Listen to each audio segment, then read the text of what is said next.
एक बार भगवान के सेवक ने भगवान से कहा, आप सारा दिन मूर्ति बनकर खड़े रहते हैं, आज आपकी जगह मैं आपका रूप धारण कर लूंगा और आप आराम से घूम आओ। भगवान ने भी सेवक की बात मान ली, लेकिन भगवान ने शर्त रखी, जो भी प्रार्थना करने आए उन्हें केवल सुनना और कुछ नहीं कहना।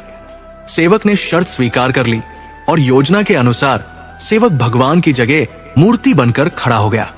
पहला व्यक्ति जो मंदिर में आया वो एक व्यापारी था। उसने भगवान से कहा, भगवान, मैंने नया कारखाना खोला है, कृपया उसे सफल बनाइए। व्यापारी माथा टेकता है और तभी उसका बटुआ गिर जाता है। वो बटुआ गिराकर बिना देखे चला जाता है। सेवक बेचैन हो जाता है और सोचता है कि व्यापारी को बता दे कि उसका बटुआ गिर गया है, लेकिन भगवान की शर्तों के अनुसार वो कुछ नहीं कहता।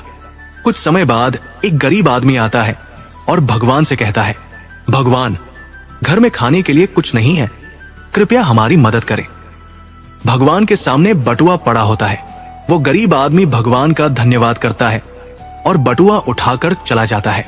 फिर एक नाविक आता है और कहता है, भगवान, मैं 15 दिनों के लिए समुद्र की यात्रा पर जा रहा हूं, कृपया मेरी यात्रा में कोई समस्या न हो।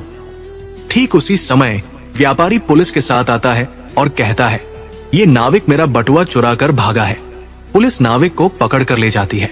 इस बीच सेवक बोल पड़ता है, बटुआ तो गरीब आदमी ने चुराया है। इसके बाद गरीब आदमी को पकड़कर जेल भेज दिया जाता है। रात को भगवान लौटते हैं और सेवक खुशी खुशी पूरा किस्सा सुनाता है। भगवान मुस्कुराते हुए कहते हैं, तुमने किसी का भला नहीं किया, बल्कि सब कुछ बिगाड़ दिया। वे आगे कहते हैं, व्यापारी का बटुआ गिरना कोई बड़ा नुकसान नहीं था। वो गलत धंधा करता है और अगर गरीब आदमी को बटुआ मिल जाता तो उसके बच्चों को भोजन मिलता और उसकी परेशानियां दूर हो जाती। नाविक जिस यात्रा पर जा रहा था वहां एक तूफान आने वाला था। अगर वो जेल में होता तो उसकी जान बच जाती और उसकी पत्नी विधवा होने से बच जाती। इसलिए याद रखो, कभी कभी जीवन में हमें समस्याएं आती हैं और हम सोचते हैं कि ये हमारे साथ ही क्यों हुआ, लेकिन इसके पीछे मेरी योजना होती है।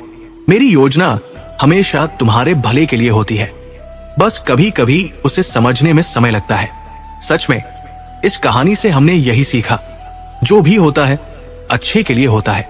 आप अपने विचार कमेंट में जरूर बताएं। जय श्री राधे।